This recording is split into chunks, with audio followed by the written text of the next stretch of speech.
Arithmetic progressions exercise 5.3। अब करेंगे एक बहुत ही ज्यादा इंपॉर्टेंट क्वेश्चन, क्वेश्चन नंबर 11। और यह क्वेश्चन इतने ज्यादा इंपॉर्टेंट क्यों है? क्योंकि यहाँ इस क्वेश्चन से हम एक इंपॉर्टेंट कॉन्सेप्ट सीखने वाले हैं, क्योंकि उस कॉन्सेप्ट पे डायरेक्ट एग्जाम में आपके क्वेश्चन पूछे जाते हैं। ठीक है, तो कॉन्सेप्ट क्या है वो आपको पता पड़ेगा इस क्वेश्चन को करने के बाद। ठीक है, तो चलिए क्वेश्चन पढ़ते हैं। If the sum of first n terms of an AP is 4n minus n square. यहाँ पर देखिए एक एपी का sum of first n term दे रखा है 4n माइनस एन स्क्वायर। तो पहले इतना तो लिख ही लेते हैं। एस एन की वैल्यू यहाँ दे दी कितनी, 4n माइनस एन स्क्वायर। ठीक है, आगे पढ़ते हैं। What is the first term, यहाँ से हमें फर्स्ट टर्म पता करना है, दैट इज S1। अब किसी भी एपी में फर्स्ट टर्म का सम कितना होगा? भाई फर्स्ट टर्म का सम यानी कि फर्स्ट टर्म ही होगा, तो हमें यहाँ से S1 निकालना है पहले, यानी कि A1 निकालना है, यानी कि फर्स्ट टर्म निकालना है। What is the sum of first two term, यानी S2 पता करना है, उसके बाद सेकंड टर्म पता करना है, उसी तरह से थर्ड टर्म और टेंथ टर्म और nth टर्म भी हमें पता करना है। तो चलिए Sn हमें दे दिया 4n माइनस एन स्क्वायर। तो पहले पूछा था हमसे what is the first term, that is S1। तो हम यहाँ से S1 निकाल लेते हैं।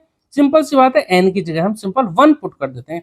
n की जगह हमने 1 पुट कर दिया, S1 निकल जाएगा।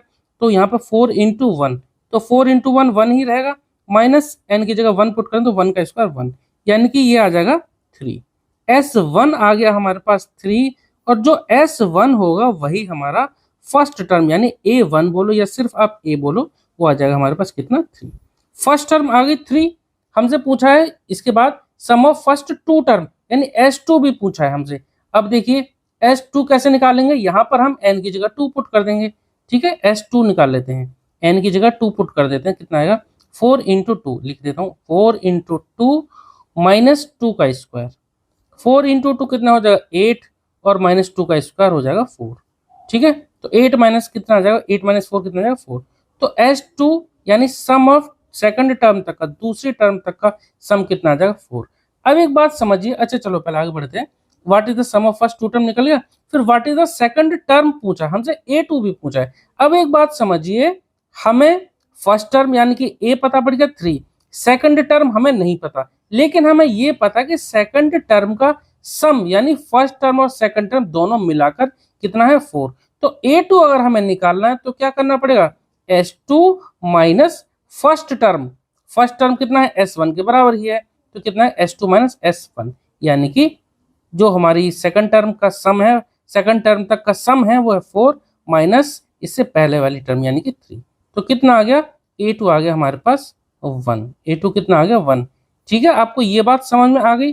S2 का मतलब था सेकंड टर्म तक का सम, वो कितना है 4, और यानी कि सेकंड टर्म तक के सम में से इसके पहले वाले सम तक माइनस कर दो, यानी कि फर्स्ट टर्म तक। फर्स्ट टर्म का सम मतलब कि S1 यानी कि जो फर्स्ट टर्म हमारी है।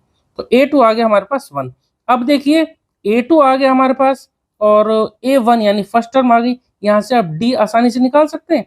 तो D क्या होगा, मैं यहाँ पे ही कर देता हूँ, देयरफॉर D क्या होगा, D का मतलब होगा हमारा जो सेकंड टर्म है A2 माइनस A1 को A लिख देते हैं, तो A2 कितना है 1 माइनस A कितना है 3, तो 1 माइनस 3 कितना आ गया माइनस का 2, 1 माइनस 2 कितना ये आ गया -2।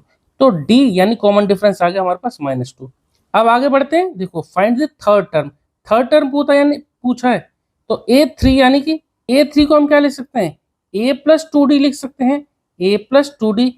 अब A पता है हमें, A पता है 3, और 2 इंटू D पता है -2, तो 2 इंटू माइनस का 2 सॉल्व कर देते हैं। 3 और 2 2 या 4 माइनस का 4। ठीक है, तो कितना आ गया 3 माइनस 4 माइनस का 1। तो A3 आ गया हमारे पास माइनस का 1। ठीक है, आगे क्या पूछा, थर्ड टर्म आ गया, टेंथ टर्म। तो देखिए टेंथ टर्म अगर हमें पता करना है ना, टेंथ टर्म अगर हमें पता करना है तो S10 माइनस S9। देखिए जैसे हमने आपको बताते यहाँ पर सेकंड टर्म पता करना तो S2 माइनस S1, ऐसे A3 अगर हम निकालते तो A3 निकालने का हमारा तरीका एक और भी था। A3 अगर हमें निकालना तो S3 माइनस S2 ऐसे भी निकाल सकते थे। ठीक है, यहाँ तक हो गया, थर्ड टर्म भी आ गया। हमसे पूछा टेंथ टर्म या nth टर्म। अब देखो टेंथ टर्म पता करना है A10, तो A10 कितना होगा, A10 एक तो हम डायरेक्ट निकाल सकते हैं A प्लस 9D, क्योंकि हमारे पास A भी पता है और D भी पता है। दूसरा तरीका क्या है A10 को निकालने का, दूसरा तरीका ये S10 माइनस S9 भी आप कर सकते हैं। तो S10 निकालेंगे कैसे, ये जो हमारा SN का फॉर्मूला था, यहाँ पे पहले n की जगह 10 पुट करके S10 निकाल लेंगे और एक बार S9 निकाल लेंगे, दोनों को माइनस कर देंगे, A10 आ जाएगा। या फिर आप A10 को डायरेक्ट A+9D ऐसे भी निकाल सकते हैं। तो यहाँ पर A की और D की वैल्यू पुट कर देते हैं। A हमने निकाला था, यानी फर्स्ट टर्म निकाला था 3, तो 3 + 9D, तो 9, और D की वैल्यू हमने निकाली थी कितनी, -2, तो 9 × -2, ठीक है। तो कितना आ जाएगा 3 और 9 2 18, यानी कि -18। तो कितना आ जाएगा, ये आ जाएगा 18 में से 3 घटा दी तो बचे 15 और माइनस का, क्योंकि 18 बड़ा है। तो A10 आ गया हमारे पास कितना, -15, ठीक है। A10 तो आ गया हमारा -15। अब nth टर्म पूछा तो nth टर्म के लिए यानी an निकालना है। तो an के लिए हम क्या करेंगे, a + n-1 × d। एक तो तरीका है ये। अब a और d की वैल्यू आपको पता है क्योंकि आप यहाँ निकाल चुके हैं, d पता है ये और a पता है 3। तो पहले तो यहाँ वैल्यू पुट करके निकाल देते हैं। चलो a कितना है, a था हमारा कितना 3, तो 3 + n को ऐसे ही रहने देंगे, n-1, और d कितना है -2, तो n-1 × -2 कितना आएगा 3। अब देखो -2 को इन दोनों से मल्टीप्लाई करेंगे, -2 को पहले n से करेंगे तो ये आएगा -2n, और -2 को -1 से करेंगे, ये आ जाएगा +2। तो कितना हो जाएगा 3 + 2, ये नंबर को नंबर से जोड़ देंगे, 5 - 2n। ये आ गया हमारे पास an, यानी nth टर्म। देखिए एक तो तरीका था आपका ये, दूसरा जो तरीका है वो क्या होगा, मैं आपको यहाँ पर एक बार लिख के बताता हूँ। Sn - Sn-1, ये आएगा an, ठीक है। जगह कम है, इसको आप एडजस्ट कर लेना। an निकालना है तो क्या होगा, Sn sum of n terms minus n की जगह क्या लिखेंगे, n-1, ठीक है। तो एक तरीका होता है ये, थोड़ा सा ये कॉम्प्लिकेट हो जाता है n की जगह n-1 पुट करके यहाँ पर निकालना। तो इसको ना करके आप डायरेक्ट इससे निकालिए तो ज्यादा आसानी से आप निकाल सकेंगे, ठीक है। कॉन्सेप्ट क्या था जो मैं आपको बताने वाला था, कॉन्सेप्ट यही था कि जौन से नंबर की हमें टर्म पता करनी है, जौन से नंबर की हमें टर्म पता करनी है, तो वहां तक का सम पता हो या वहां तक का सम पता कर लो, माइनस उससे पहले जैसे n था तो n-1 तक का सम, इन दोनों को माइनस कर देंगे तो an यानी nth टर्म आ जाती है, ठीक है। तो ये कॉन्सेप्ट था जो कि आपके एग्जाम में डायरेक्ट इस पर क्वेश्चन पूछे जाते हैं। चलिए क्वेश्चन नंबर 11 हो गया, आई होप कि आपको समझ में आया होगा। चलो मिलते हैं नेक्स्ट वीडियो में क्वेश्चन नंबर 12 के साथ। Okay, thank you.